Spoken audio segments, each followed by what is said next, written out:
तो हेलो बच्चों, स्वागत है आपका आपके अपने YouTube channel maths by Abhishek sir में। तो बच्चों, आज के इस वीडियो में हम आपको बताएंगे प्रश्नावली 3.6 का जो है प्रश्न संख्या 2 का दूसरा नंबर। तो बच्चों, दूसरा नंबर क्या कह रहा है समझिए। दूसरा नंबर है कि दो महिलाएं एवं 5 पुरुष एक कसीदे के काम को साथ साथ 4 दिन में पूरा कर सकते हैं। ठीक है, तो दो महिला और 5 गो पुरुष मिलके काम कर रहा है। मान के चलो कसीदे की जगह में एक फैक्ट्री है। ठीक है, तो दो महिलाएं एवं 5 पुरुष एक फैक्ट्री के काम को साथ साथ 4 दिन में पूरा कर सकते हैं, जबकि 3 महिलाएं एवं 6 पुरुष इसको 3 दिन में पूरा कर सकते हैं।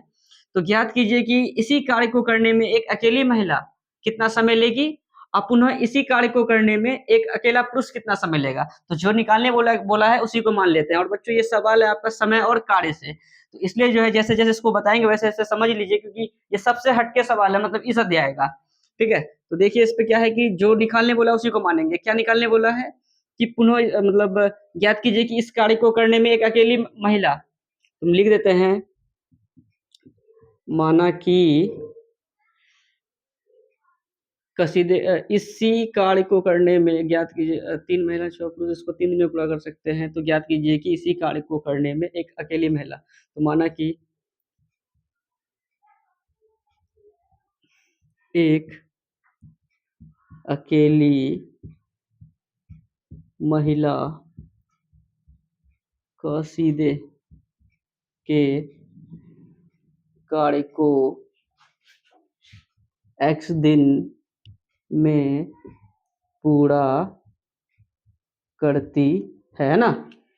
तथा एक बोला ना कि इसी कार्य को करने में एक अकेली महिला कितना समय लेगी, तथा पुनः इसी कार्य को करने में एक अकेला पुरुष कितना समय लेगा। तो मान लिया कि माना कि एक अकेली महिला कसीदे के कार्य को x दिन में पूरा करती है, तथा एक अकेला पुरुष कसीदे के कार्य को y दिन में पूरा करता है। ठीक है, नहीं वो आ रहा है, वो ब्लैक टाइप का है, उससे कोई दिक्कत नहीं है। कोई दिक्कत यहाँ तक समझ में आ गया। तो अब आते हैं प्रश्न से। यहाँ कई बच्चा सोचता होगा कि एक अकेला महिला मतलब x दिन में पूरा किया, तो दो महिला है तो 2x लिख देंगे, अब प्लस 5 पुरुष है तो 5y लिख देंगे, बराबर 4 दिन। कितना कितना दिन लगा, 4 दिन, तो लिख देंगे 4 समीकरण होगी, एक हो गया। इस टाइप से नहीं होगा ये। ठीक है, ये पहले ही बोल दिए, ये सवाल समय और कार्य से है, ये कुछ हटके बनेगा ये सवाल। तो इसलिए जो है इसको ऐसे नहीं बना के कैसे करेंगे कि यहाँ देखिए जैसे दो महिलाएं हैं ना, और यहाँ क्या लिखा है, एक अकेली महिला कसीदे के कार्य को x दिन में पूरा करता है। तो लिख देंगे कितना, 2/x। यहाँ देखो दो महिला है तो 2/x, अब प्लस कितना महिला है, कितना पुरुष है, 5 पुरुष, तो लिख देंगे 5 बट्टे कितना y, बराबर कितना 4 दिन में। तो 4 दिन में लिख के क्या लिखेंगे, 1/4, ऐसे करेंगे। ठीक है, ये हो गया समीकरण 1। अब आते हैं पुनः प्रश्न से। फिर क्या बोला है कि जबकि 3 महिलाएं एवं 6 पुरुष इसको करने में 3 दिन समय लेते हैं। कितने महिलाएं, 3 महिलाएं। तो जैसे दो महिला था तो 2/x लिखे, तो 3 महिलाएं है तो क्या लिखेंगे 3/x, प्लस और कितने 6 पुरुष, तो क्या लिख देंगे 6/y, बराबर कितना, क्या दिन में पूरा करता है, 3 दिन में। 3 को क्या लिखेंगे 1/3। ये हो गया समीकरण 2। अब जैसे कि हम लोग नहीं देखते थे, जैसे बनाते थे इससे पहले, जैसे 3.6 का जो एक नंबर में क्या क्या हिसाब था, आठों हिसाब में क्या था, जैसे कि 2 को हटा देंगे तो 1/x नजर आ रहा है, 3 को हटाएंगे तो 1/x नजर आ रहा है, अगर 5 को हटा देंगे तो 1/y नजर आ रहा है, अगर 6 को हटा देंगे तो 1/y नजर आ रहा है। तो 1/x यहाँ भी, 1/x यहाँ भी, 1/y यहाँ भी, 1/y यहाँ भी। इस टाइप का जो रहता था जिसको हम लोग क्या करते थे, ये इसको जो है सबसे पहले हम लोग रैखिक समीकरण युग्म में बदलते थे। कैसे बदलते थे, तो मान करके। तो अगर आप जो है प्रश्नावली 3.6 का एक नंबर का सभी सवालों को अगर अच्छे से बनाए हैं तो यहाँ के बाद आप खुद से बना लीजिएगा।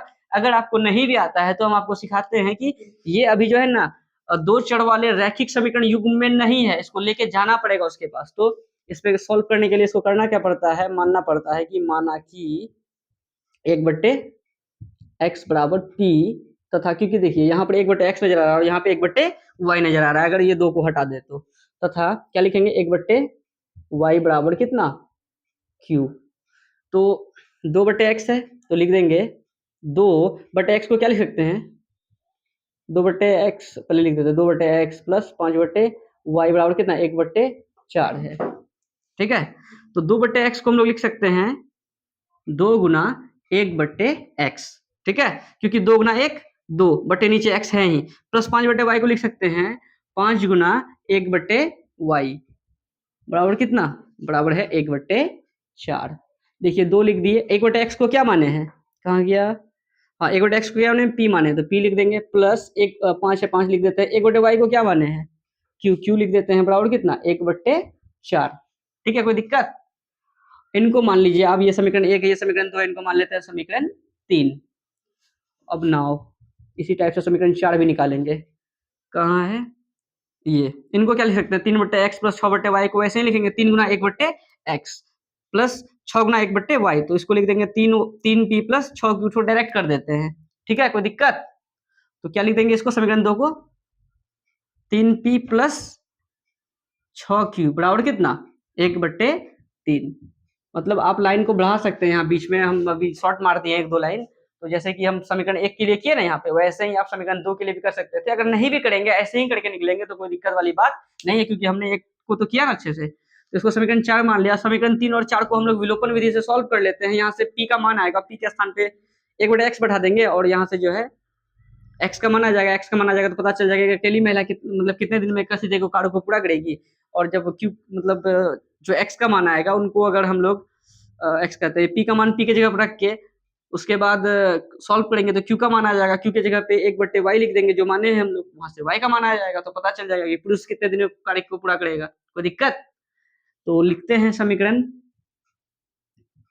3 तथा 4 को विलोपन विधि से हल करने पर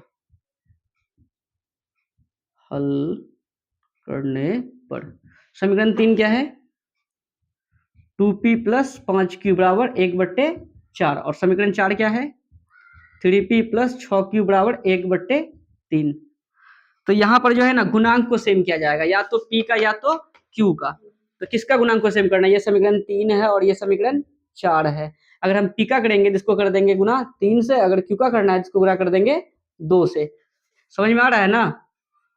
तो देखो 3 दूनी 6p प्लस 5 तिया 15q बराबर, अब देखो 1/4 गुना 3 करेंगे, 3 गुना 1 करेंगे तो 3 बट्टे नीचे क्या है 4, और 2 गुना 3p 6p प्लस प्लस लिख दिए, 2 6 12q बराबर 2 गुना 1 2 बट्टे नीचे क्या है, ये 3 है बच्चों, नीचे है 3।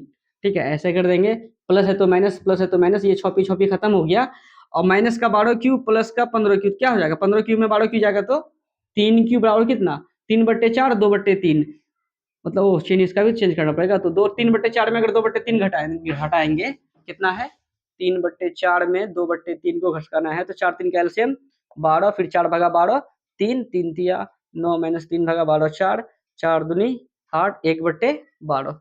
तो क्या लिखेंगे 1/12, या क्यू बराबर क्या लिख सकते हैं 1/12, और क्यू मतलब देखो क्यू और 3 के बीच में गुना है, क्यू गुना से भाग में आएगा ना, तो भाग में आएगा, यहाँ 12 पहले से है, तो अब 3 अगर यहाँ लिखेंगे 123 लिख देगा नहीं, तो 12 देखिए अगर यहाँ 12 नहीं रहता तो 3 गुना से भाग में आता तो 3 लिखते, और यहाँ 12 पहले से है तो गुना क्या कर देंगे 12, या क्यू का मान कितना आ गया 1/12 तिया 36, तो क्यू बराबर आ गया 1/36। अब देखिए क्यू, क्यू की जगह पे क्या लिख सकते हैं, क्यू क्या माने हैं, क्यू माने हैं 1/y, तो लिख देंगे 1/y। अच्छा इधर नहीं लिख के अब जो है ना इधर लिखते हैं, थोड़ा सा हो सकता है कि उधर जगह ना हो, समझिए। तो यहाँ क्यू है, इस क्यू के आगे में हम लोगों को लिखना था, यही लिखते हैं, थोड़ा सा रुकिए। क्यू के आगे हम लिख देंगे कितना, क्यू क्या माने है 1/y, तो लिख देंगे 1/y बराबर कितना 1/36। अब कोना कोनी गुना कर दीजिए, y गुना 1 करेंगे तो हो जाएगा y बराबर 36 गुना 1 करेंगे तो हो जाएगा 36, इसीलिए y का मान आ गया कितना 36। यानी y जो है एक अकेला आ गया, एक अकेला y पुरुष माने है ना, तो एक अकेला पुरुष कसीदे के कार्य को y के जगह लिख देंगे 36 दिन में पूरा करता है, काम खत्म। उसके बाद नाव में चढ़ के उस पार चले जाना है, तो नाव में चढ़ेंगे और समीकरण 1 या समीकरण 2 में उसका मान को रख देंगे। तो किस पे रख दें, या समीकरण 1 में अगर नहीं रखना हो तो आप जो है ये जो q का मान आया है 1/36, आप जो है समीकरण 3 या समीकरण 4 में रख सकते थे। ऐसे ही होता है, या समीकरण 4 में रख देते हैं, वैसे बना देते हैं। तो लिखते हैं क्या, y का मान अगर रखना रहता, अगर y का मान रखेंगे तो या तो समीकरण 1 या समीकरण 2 में। अगर y का मान रख के नहीं बनाना है, अगर q का मान को रख के बनाना है तो इनको रख सकते हैं समीकरण 3 या समीकरण 4 में। और समीकरण 3 या 4 में रखेंगे तो वहां से p का मान आएगा, और p के जगह पे p का स्थान पे जो है जो माने हैं उसको रख देंगे, वहां से x का मान आ जाएगा। तो हमारा मन है क्या कि इनको जो है q का मान किस पे, समीकरण 4 में रख देते हैं। तो लिख देते हैं, इसलिए रख रहे हैं समीकरण 4 में क्योंकि देखिए 6 गुना जब q का मान रखेंगे 1/36, 36 कटेगा, इसलिए। तो लिख देते हैं समीकरण 4 में q का मान रखने पर समीकरण 4 है 3p प्लस 6, देखिए समीकरण 4 3p प्लस 6q बराबर 1/3। तो 6 इंटू 6 और q के बीच में गुना है q के स्थान पे कितना लिखेंगे, q का मान आया है बच्चों 1/36, तो लिख देते हैं 1/36 बराबर कितना, बराबर 1/3, तो लिख देते हैं 1/3। तो 6 एकम 6, 6 छाके 36, या 3p बराबर लिखेंगे 1 गुना 1 1, रुकिए 3p प्लस है, प्लस लिख देंगे 1 गुना 1 1/6 बराबर कितना 1/3। तो देखो या 3p बराबर क्या लिख सकते हैं 1/3, अब प्लस का 1/6 को उधर भेजेंगे तो माइनस का 1/6, या 3p बराबर लिख देंगे 6 3 का एलसीएम 6 ही होगा, 6 भागा 3 2, 2 गुना 1 2 माइनस 6 6 खत्म, कितना 1, कितना हो गया। और p बराबर लिख देंगे 2 में 1 गया 1/6, और 3 गुना में तो भाग में आएगा, इसके साथ गुना होगा ना, तो इसीलिए p का मान कितना आ गया 1/6 18, और हमने p क्या माना है तो उसके आगे में रख देंगे p माने हैं कितना, p माने हैं 1/x, तो लिख देंगे 1/x बराबर कितना 1/18। तो गुना गुना कर देंगे, x गुना 1 करेंगे तो इसलिए x बराबर कितना आ गया 18 गुना 1 18, यानी x क्या है, एक अकेली महिला कसीदे को कार्य को x दिन में पूरा करती है, यानी 18 दिन में पूरा करती है। और अतः में लिख देना उस बात को, यहाँ तो जगह है नहीं तो हम बता रहे हैं अतः में क्या लिखना है। अतः में आपको लिखना है कि अतः यहाँ से देख देख के, अतः एक अकेली महिला कसीदे के कार्य को, ठीक है, x के जगह पे क्या लिख देंगे, x का मान कितना 18 दिन में पूरा करती है, पूर्ण विराम, फिर तथा लिखेंगे, तथा क्या लिखेंगे यहाँ से देख के कि एक अकेला पुरुष कसीदे के कार्य को y दिन, यानी y दिन मतलब क्या, y का मान कितना आया है 36, तो 36 दिन में पूरा करता है, हो गया आंसर। ठीक है, तो फटाफट इनको उतारे। अब आपको नेक्स्ट वीडियो में जो है हम आपको प्रश्नावली 3.6 का जो है 2 का तीसरा बता देंगे, उसके बाद जो है ये चैप्टर हो जाएगा फिनिश, उसके बाद नेक्स्ट वीडियो से चौथा अध्याय बताना स्टार्ट करेंगे। तो फटाफट इनको उतार लीजिए।